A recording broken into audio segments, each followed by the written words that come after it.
What's going on, everybody, and welcome back to a new episode of the podcast series. Today, I am with Dylan, Yeah. and I have a new microphone. This is the first time I'm testing it out during a podcast, so yeah, just putting that out there. But, anyways, let's get into the news, or get into the recap of the 2021 NBA trade deadline. So, a lot of moves were made.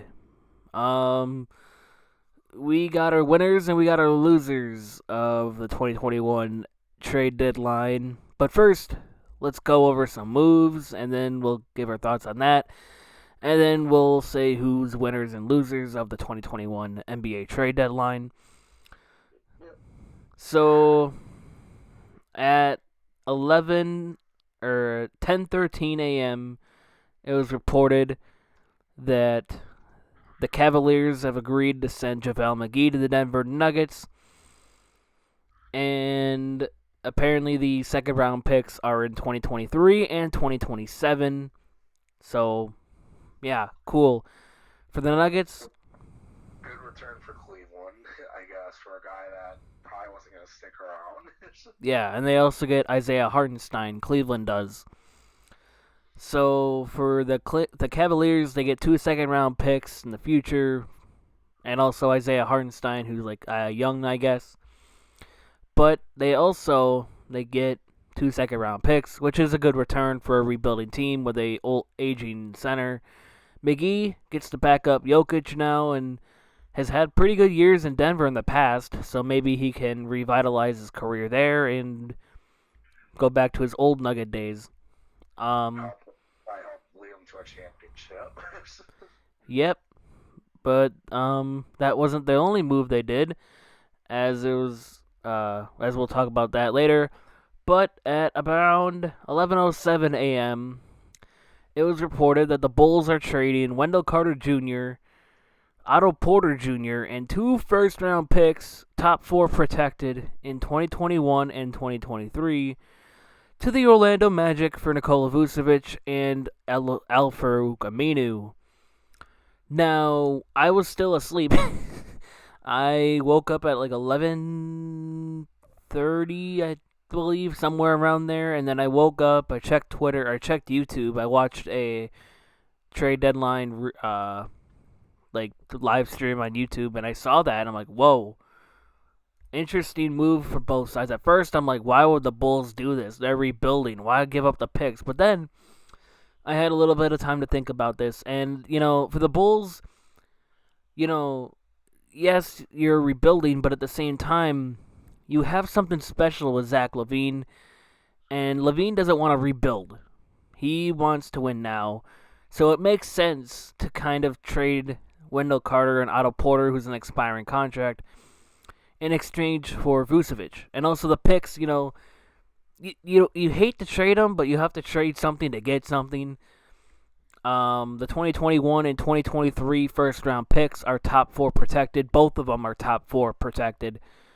So I guess if it's not gonna land in the top four now this year unless like they get insanely lucky like the Pelicans did with Zion.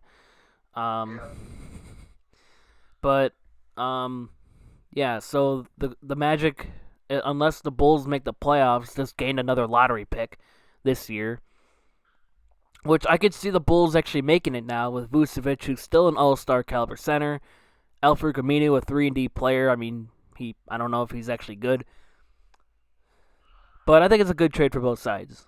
The Magic, they get picks, they get an expiring contract, they also get a young player, so that's good for them. All right, moving on to the Magic trading Evan Fournier to the Boston Celtics in exchange for Jeff Teague and two future second round picks. Um, at the time, I was like, wow, Boston got Evan Fournier. It was reported a couple days before that they were offering Marcus Smart and two first round picks or something like that for Aaron Gordon. And I'm like, what? I'm like, what? Like, that would not have made any sense.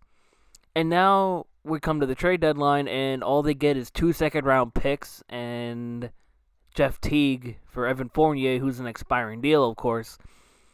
Jeff Teague is getting bought out. 2 second-round picks. I thought they could have at least gotten like a first-round pick and a second, but I guess they just wanted to get rid of Evan Fournier. Celtics, they had the trade exception, so they didn't have to match any salaries. So they got Evan Fournier for maybe just like a half a season rental for 2 second-round picks that don't matter in a win now situation. Good trade for both sides, I guess. I mean, the Magic, they get picks, and then the Celtics, they get a scoring guard to come off the bench or something. But yeah, all right. Next, the Bulls get Mo Wagner and Troy Brown Jr., or Mo Wagner, however you say it, from the Wizards in exchange for Chandler Hutchinson. And I believe Daniel Gafford was a part of that deal too. I thought I saw something about Daniel Gafford, but I don't know. So this trade intrigues me a little bit. I think they get some depth with Troy Brown Jr. for the wing position after trading Otto Porter Jr. To the Magic, of course. And then you also you get Wagner, but as we'll see later, he didn't stick around long. But it was good wing depth for the Bulls as they get Troy Brown Jr., who could still be a good young player for the team, and there's going to be maybe a long-term option next to Patrick Williams. Who knows? It's a whatever trade. Good, I guess, for both sides. I don't know. But they get young pieces, I guess that maybe will work out. yeah, it's a whatever trade for me. But now we move on to a deal that I like. Nuggets, they get Aaron Gordon in exchange for Gary Harris, R.J. Hampton, and a 2025 protected first-round pick. So Aaron Gordon requested a trade in February. Yeah, he requested a trade in February. It was reported like 2 days before the deadline or something like that. So now if we have a deal. Gary Clark also goes to Denver in this deal as well. But I like the trade for both sides. The Nuggets, they get out of Gary Harris's albatross of a contract. R.J. Hampton, he wasn't really producing right away. And then the 2025 protected pick should not be a lottery pick unless something happens. Yeah. But Aaron Gordon's going to help this team immediately. He's going to be a good defender. He can shoot the three he can shoot it a little bit. So he's gonna be a good fit next to Nikola Jokic. Also, with Paul Millsap aging, you're gonna need a full-time replacement for him. So, I guess it was a really good deal for Denver. I thought Aaron Gordon personally was gonna go to Portland or Boston, but the Nuggets, when they struck a deal, I'm like, whoa, they actually struck a deal. For the Magic, they get a young player, they get a first-round pick. And then Gary Harris is a guy who just like chuck up shots for the rest of the year. I guess Aaron Gordon's another guy who caught the guys of that Boston almost got. Yeah. On the very long list. Yeah. Magic.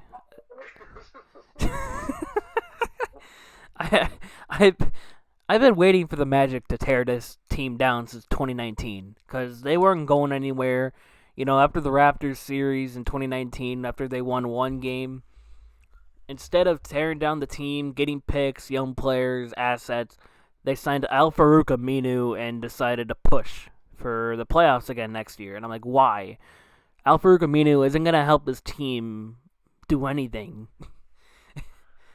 But obviously, now they realize that with the trades of Al-Farouq Aminu, Nikola Vucevic, Aaron Gordon, and Evan Fournier. But, anyways, moving on to another trade that at the time I didn't understand, but now I get it more now. Bjelica to the Heat for Mo Harkless and Chris Silva. For the Kings, I guess Chris Silva's a young guy. I don't know. I don't really know much about Chris I think Silva. it's more of a good trade for the Heat. Yeah, Bielitsa is going to replace Kelly Olynyk's production. We'll get to why Kelly Olynyk got traded later. But Bielitsa, he's going to be a good three-point shooter. Either to come off the bench or start, I don't know. But, yeah, they get shooting. Silva and Harkless were not playing for the Heat. So I don't even know why the Kings did this, but whatever. This is the Kings. But yeah, anyway, moving on. No picks are involved in that deal. But now we go to a 3-team trade. Where the 76ers get George Hill, and the Thunder, they get Tony Bradley and like 2 second-round picks or something like that. Austin Rivers. Yeah, Austin Rivers as well. So the 3-team trade, the 76ers, the New York Knicks, and the Oklahoma City Thunder. The Sixers will get George Hill. The Knicks and forward Ignas Brazdeikis, whatever. The Knicks get 76ers swingman Terrence Ferguson, and the Thunder get Knicks guard Austin Rivers, 76ers center Tony Bradley, and second-round picks in 2025, and 2 2025 second-round picks from the Philadelphia 76ers.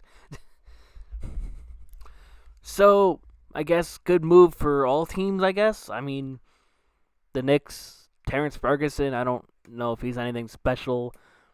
George Hill is going to be really good for that 76ers team. And the Thunder. You could trade for Philly. Yeah. Well, it's kind of is a disappointment though, comparing to what they were trying to get though. They were trying to get Kyle Lowry, but I applaud them. I was gonna kind of bring this up later when we announce the winners and losers, but I actually kind of applaud them for not overpaying for Kyle Lowry, who's gonna be a rental anyways. He's 35. I kind of applaud them for not overpaying. The Raptors wanted 2 first-round picks and like Matisse Thybulle and somebody else. I don't remember. But I was like, whoa, that's a massive overpay. But we'll get more on Kyle Lowry later. But I think it's a good deal. The Thunder, they add on to their $7 million draft picks. The Knicks, Terrence Ferguson, whatever, 76ers, they get a veteran for a playoff run. So, yeah. Anyway, so the Portland Trailblazers traded Gary Trent Jr. and Rodney Hood to the Toronto Raptors for Norman Powell. No picks are involved. So at the first time when I saw this, I'm like, whoa, the Bucks killer is going to the West. I was happy. I know. I was like, thank God, now we don't have to really face them. Yeah, because it was reported, or I saw Spencer Dinwiddie tweeted like an emoji, like something was. I thought something was about to happen to him, and I'm like, oh, if they trade him for another guy, I'm going to be pissed. And then you brought up Norman Powell. I thought Brooklyn was maybe going to get Norman Powell. I'm like, if that happens, I'm done. Yeah, I'm like, please, God, don't let that fucking happen. I'm like, oh, God, don't let that happen. But it didn't. The Blazers get Norman Powell, Gary Trent, Rodney Hood to Toronto. No picks are involved. Good trade for both sides, I guess. Gary Trent will be a young player. Portland gets a great piece that with Lillard and McCollum. I would have liked them to get a defensive power forward or a defensive wing, but I don't know. It's whatever. McCollum's a great player, though, so they did good. I do like Gary Trent Jr. for Toronto, though. That should be a good pickup, too. Yeah. Rodney was more of a throw-in, though, personally. Yeah, Rodney Hood. Hood was probably just a salary filler, so yeah. But good trade. I actually like it for Powell to go to the Blazers. It was reported at 2:05 p.m. that the 76ers were actually no longer pursuing Kyle Lowry, and then the Lakers and Clippers have engaged in talks, and then nothing happened there. Um, but then we get a trade where the Raptors started making some moves, where they traded Matt Thomas to the Utah Jazz for just a second round pick from via Golden State in 2021. At first I thought they were making roster spots for a potential Kyle Lowry trade. I think that's what the moves were originally for. Cause I don't know why in the world they would trade Matt Thomas and Terrence Davis for second round picks. I don't know. Yeah, this is on that team. Who? Wait, what? I mean, Matt Thomas and Terrence Davis kind of had roles in Toronto. I was surprised they kind of got rid of them. Yeah, that's why I was like, what? I kind of thought that too, that they were like, okay, is Kyle Lowry getting traded then? Yeah, that's what I was thinking too. I'm like, oh, well, if Kyle Lowry isn't traded, then what was the point of getting rid of depth for second round picks? Unless you're making a move at the bio market, but like your team isn't in contention anymore. Yeah. I think that's a good pickup for Utah. They get a sharpshooter. Yeah, that's what I was saying. I was like, this is a steal for Utah. You kidding me? You get a Yeah, and then Terrence Davis went to Sacramento, right? yeah for a second round pick. That's a big deal for the Kings. I can actually look to see it was a future second round pick. Okay, no details on this website, but the That's 20 a good deal for Sacramento. yeah, it says A real deal, I should say, if he actually plays good. Yeah, that's a steal for Sacramento. yeah, it says here on the Matt Thomas deal, the 2021 second round pick is via Golden State to Toronto. But anyway, moving on to another trade that shocked me. It shocked me. I didn't expect this coming. The Clippers, they traded Lou Williams to the Hawks, along with 2 second round picks and cash considerations, and in exchange, they received Rajon Rondo. Yeah. This trade basically confirmed that they're out on the Kyle Lowry sweepstakes. But I Doesn't make sense. Start. I mean, they had like nothing for Kyle Lowry. I didn't understand why. When I read them, like, what? I mean, to be fair, they needed like a playmaker, but like Yeah, but Kyle Lowry though, that they didn't have the pieces for that. yeah. They traded everything for Paul George. Yeah, and then yeah. So this move actually is interesting because Lou Williams, I've heard a lot of people say he wanted to retire a Clipper, but that won't happen now. He's going back to Atlanta where he spent 2 years prior in like 2012 and 2013, I think. But anyway, for the Hawks, second round picks, cash, bench piece for a playoff run. Clippers, Rondo, playmaker, playoff Rondo. He knows the Lakers system, so maybe he'll help the Clippers not choke in the playoffs this time. What's your opinion on that deal? I think it's honestly a good deal for both sides. Because now for the Clippers, they get more playing time to Luke Kennard, who they signed to a 4-year, $64 million extension in this past offseason. And then I heard he's not even playing as much. But for Rondo, he's a good decision maker. I think he's going to help the team out veteran-wise, and in the playoffs, he's definitely going to help because he's a beast.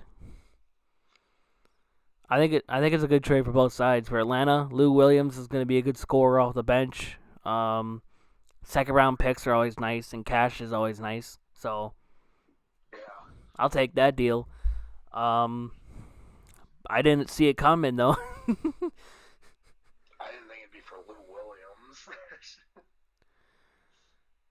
Yeah. So yeah, okay. Raptors. We already talked about that. Then it was reported at the end of the trade deadline that that the Raptors are keeping Kyle Lowry, but then we got another Woj bomb. Or no, okay, let's backtrack a little bit. So at first, like an hour before the trade deadline, it was reported, and there's a picture that Victor Oladipo is practicing with the Houston Rockets, and I'm like, there's no way the Rockets keep him. There's no way. Like, it would make no sense. He's leaving in the offseason. You should just get something for him, right? Well, and then an hour later they trade him, but they got the worst package possible for Victor Oladipo. Now, I'm not saying that they should have gotten freaking James Harden level package, like a 5 first-round picks. No. You should have gotten something, though. Like, you get Kyle Olynyk and Avery Bradley, sure, but a pick swap? A pick swap? They waited way too long to trade him.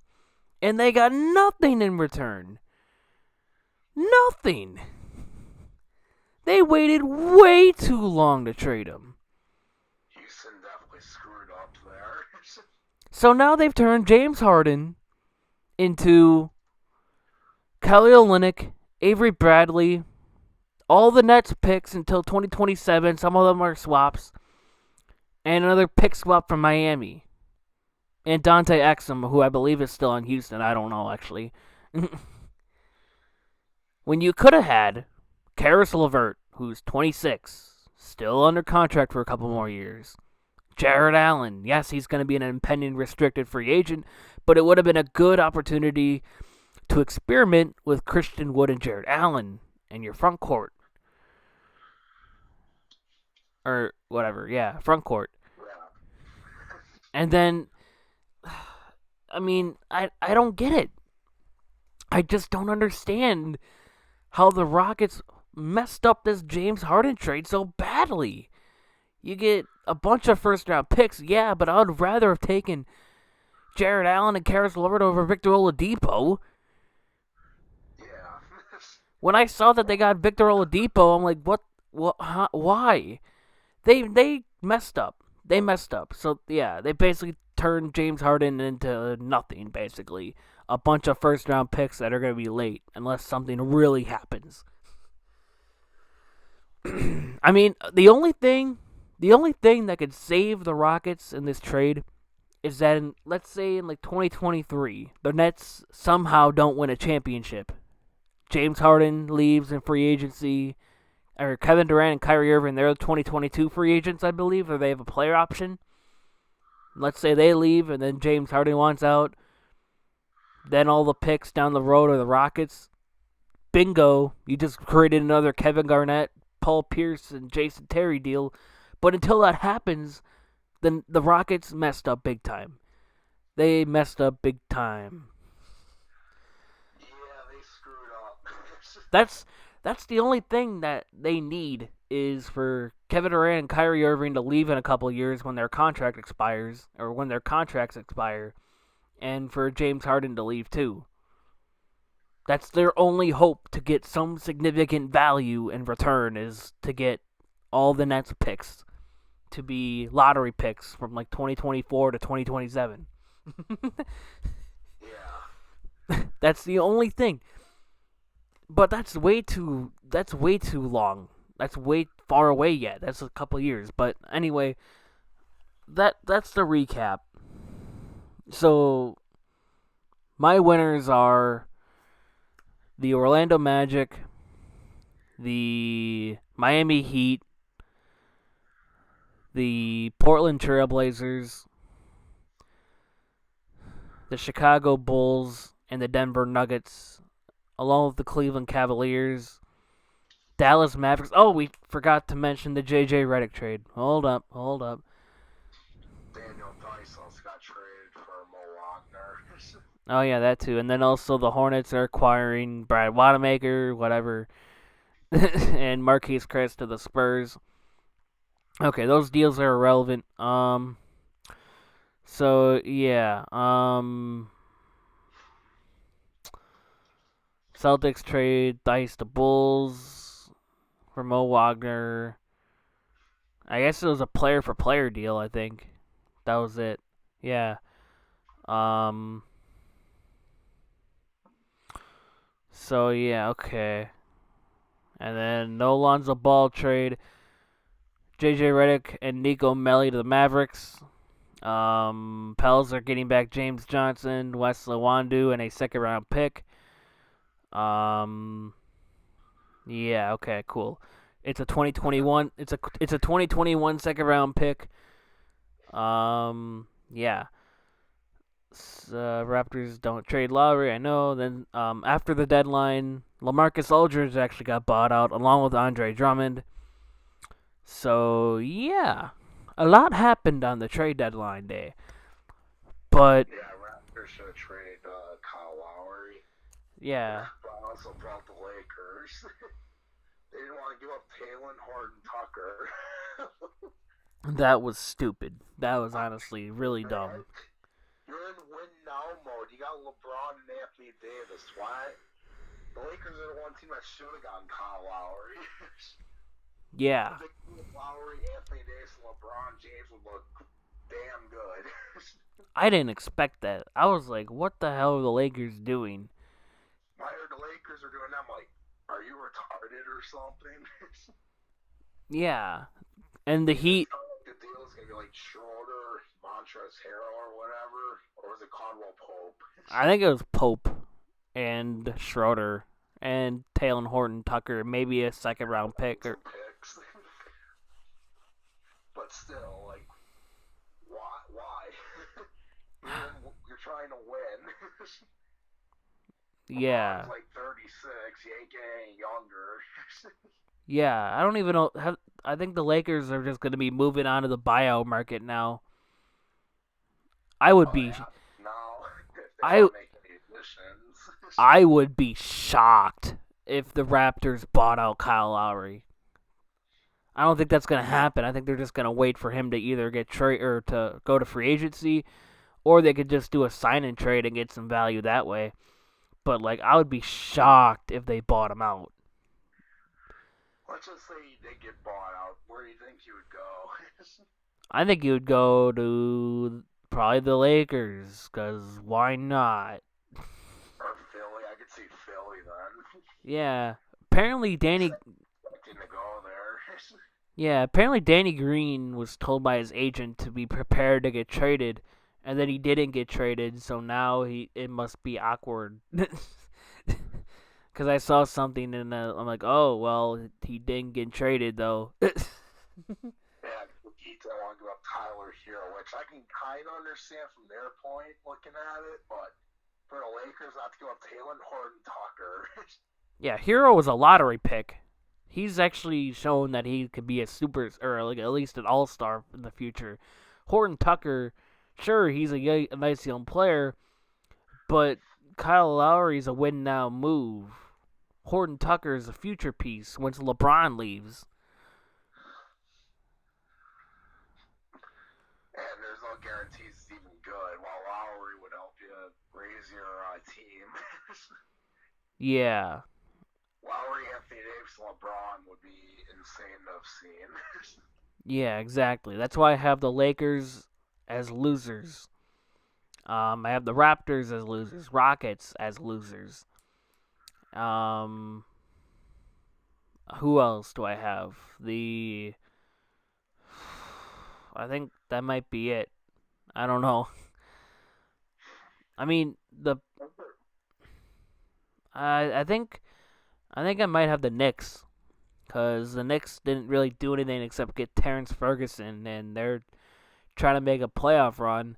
They were trying to get Lonzo Ball, but they couldn't reach an agreement. They were in serious talks too, so like it was probably about to happen, but then the Pelicans might have just backed out in the last second. But to be honest, I don't even know if they needed Lonzo Ball. I think they already have Derrick Rose. They already have other guy. Frank. And then you already have R.J. Barrett. all these other guys. I don't know. I I'm kind of I don't know. I mean, the Knicks, I think they should have tried to get Lonzo Ball, but at the same time, I don't know. But the Pelicans, I think they should have maybe traded him because I don't know if Lonzo Ball will be worth. Like he's probably gonna ask for 20 million a season. Most definitely, probably will because he wants to get paid. Maybe try to get some value there, but also maybe try to get some value out of Eric Bledsoe or Steven Adams because they don't fit your rebuild. I don't even know why they got Steven Adams in the first place. Like that made no sense because he can't shoot. So you basically surrounded Zion with no shooting, except well Lonzo improved, but like Eric Bledsoe and Steven Adams no go. Bledsoe's been pretty trash in New Orleans from what I've heard. Yeah, he's been terrible, and I'm glad we traded him for Drew Holiday. Picks don't Same. picks don't matter unless you're rebuilding. We're not rebuilding. But yeah, I think that might be it. But yeah, I like some moves for some teams. I think there's a lot of win-win trades to be honest. Like I think most of these trades were both teams benefited from for the future. Like for the Bulls and Vucevic at the time, I was kind of confused, but then Zach LaVine gets some help. They could probably make the playoffs, and also it'll be more of an enticing free agent destination, maybe in free agency or something. I don't The know. only thing I could think of out of that trade is, do they have money to land like a Kawhi Leonard? Or Anthony Davis, who went to Chicago or who lived in Chicago, or some, I believe. I don't. But then AD signed a contract extension though. Yeah, he did, but I'm talking about way down in the future. I don't know anymore. But anyways, yeah, the Bulls I think definitely have a bright future if they continue to build correctly. Um, the Magic, they're they're bad. I wanna I talked to you about this a little bit earlier before we started. But the Magic, their new starting five. I'm on college basketball. I need the NBA. I'm like, why are no games showing up on this Yahoo app? And I'm like, oh, I'm on college basketball. Um, so their new starting lineup is Okiki, James Ennis, Dwayne Bacon, Kem Birch, and Jason Randall. With their bench of Michael Carter Williams, Mo Bamba, and Kareem Maine, whoever that guy is. But to their credit, they almost beat the Blazers without Damian Lillard. They had the Magic. They had 7 double digit scores. I mean, they can give playing time to Mo Bamba for once in his life. Like, but yeah, I think that's it for us. Norman Powell had a 22-point debut with Portland, so it's looking like that was a pretty good trade already. Yeah. But, I can't wait for the buyout market. I can't wait for the buyout market and see who goes where and what happens there. I saw Us Buck fans, that's a big one for us. We got 2 open spots. I saw some post on Facebook that said the Bucks should have made a move. We already made our move in PJ Tucker. We had nothing else to trade. I think the Bucks actually they kind of had an underrated deadline. They didn't make a move at it, but they already made their moves.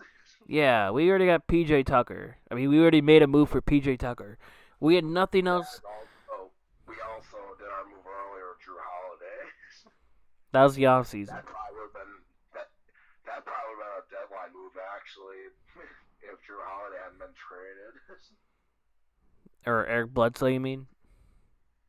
Like if they had moved Drew Holiday, Oh, maybe they would wait till the deadline. yeah. But I saw some people posting, why didn't the Bucks make any moves at the deadline? Don't they want to win? they don't realize that we have nothing to trade except like our young guys like Sam Merrill, Dante, Jordan Nora. We have like no picks to trade. Yeah, we're not gonna trade none 'cause they're young. Yeah, we have no picks to trade. We got no assets to trade anymore, except maybe your 2022 pick that we just got back. But anyway, I think that's gonna be it. This has been long enough. 35 minutes. Wow. But anyways, if you guys lasted this long, make sure to leave a like, subscribe, comment, and give us your thoughts of the 2021 NBA trade deadline. And we'll see you guys next time. Peace.